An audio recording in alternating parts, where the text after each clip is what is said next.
This is TWiT.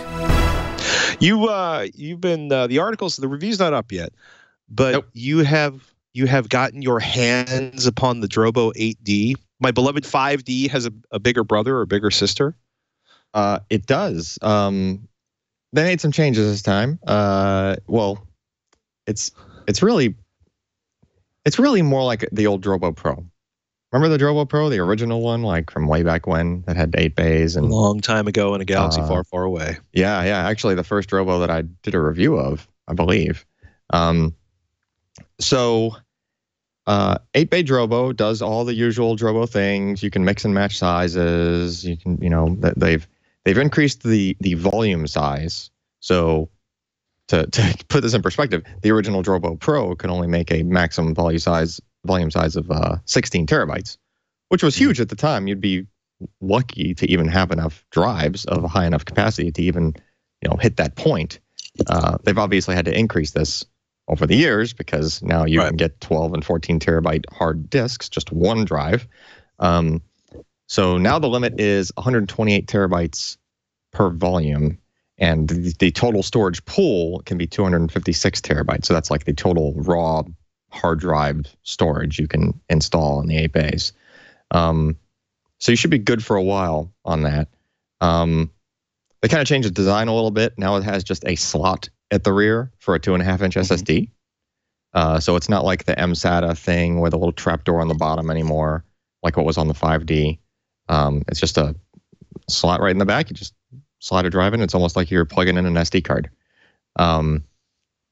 And that drive is basically, it's like an SSD that just gives a read cache of the data. So if you're trying to do a bunch of random access activity sort of thing, it kind of helps out with the performance there.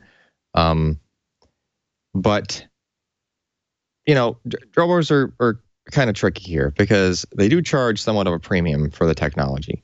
I think this part is either $1,300 or $1,400, but it's an 8-bay Drobo. It has Thunderbolt 3. It actually passes the Thunderbolt 3 through because it has 2 ports, so you can actually hook up displays on the other side of the Drobo. And I think it feeds. It's not a lot, but I think it feeds 15 watts back to a laptop. So if you had a laptop plugged in, it would probably just enough to keep it kind of topped off on charge if the system was idle. But if you're doing a lot of stuff with it, it's probably going to start losing ground depending on how long that activity was going on. But again, better than nothing. At least it's providing something to your laptop. Potentially, it could, depending on your use case, could save you from having to purchase a hub, right? So that you can get power in at the same time as you were communicating with the Drobo. We saw write speeds around 400 meg per second, read speeds a little bit over a gig per second. That's pretty good. Pretty good. Yeah. And that was with no SSD cache. That was just straight hard disks. It's pretty impressive there. Again, these things are what I've noticed is these seem to dislike random performance a little more, probably because they're trying to expand this file system of theirs to be able to handle larger and larger volume sizes and just raw capacity. So something has to give there. I would imagine those blocks are probably larger now. So don't expect to do a bunch of random writes to this thing. It's really meant for being a large chunk of storage, right? Stick all your photos on it, stick all your, large media, large video sort of thing. That's where it's going to excel. But on the flip side, remember that this is a black box. Right? You have to treat, my mentality on storage is you treat things as black boxes. So if you have a Drobo with a bunch of drives in it, that's only one storage thing. That is not a backup. Even if it's redundant, even if a drive can fail and it'll keep on chugging, even if 2 drives can fail and it'll keep on chugging depending on how you set the options. Don't be the person that complains that this device, which is fallible, like every device is, failed and you didn't have a backup. There you go. It's $1,300. And I think they had a promotion going on where they gave you I think it was like $50 off or free SSD. there's something going on with upgrades. You just have to prove to them that you have had a previous Drobo. I found out. Chances are, if you own a Drobo of any form and you had it registered with them for warranty, they probably sent you an email with some form of promotion to try to give you some savings on this thing. But for what it is, I've been impressed with it so far. I still think the price is kind of high in light of prior Drobos like the 5C that came out a couple of years back, which was a 5-bay, but had decent performance. It was able to do like around 300 meg per second reads and writes, which was impressive for just like a 5-drive device that was, again, a couple of years back. And the price on that was like $200 or $300.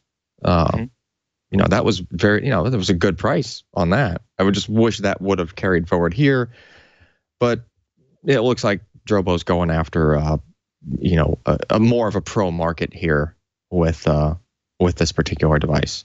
And if you're worried about the price and it kind of turns you off, then again, look at those 5-bay models, because they haven't gone up in price. They're still decent. But yeah, we did have sort of a back and forth discussion at the office the other day about this, as far as like pros versus cons. And like, yes, it is pricey, but there's really, you can't directly compare what a Drobo does to a typical RAID, because none of the other NAS devices that I'm aware of can have a drive fail, and then if there's enough room across the rest of the storage pool to be able to store all of your data across the remainder of the drives, it will automatically rebuild and it will restore the level of redundancy that you had. So, say you're only using half of the capacity, a drive fails, it'll shuffle everything around so that once that process is done, another drive can fail. And that process could just repeat until you've run out of spare room to be able to do that rebuild and that restitching of the data. In which case, now you're actually at the point where you have to replace a drive. Otherwise, you're at risk where if another drive fails, you're going to lose information. But yeah, I mean, that's, I have fairly industrial style RAID hardware that I use at the house here, and it's not that flexible. I have to have a spare drive set in order for a drive to be automatically rebuilt to upon a failure. But that's only a one-shot deal. A drive fails, it rebuilds to the new drive. If that happens again, I'm at risk until I've replaced the drive. Whereas the Drobo could just, if you go way overkill on your storage, you could let the thing sit there for months and have like multiple cascade failures of drives, and it will just gracefully just keep on chugging, which is, it's cool tech. Seems a little pricey, and sometimes the performance isn't as fast as people would like, but for what it is, gets the job done.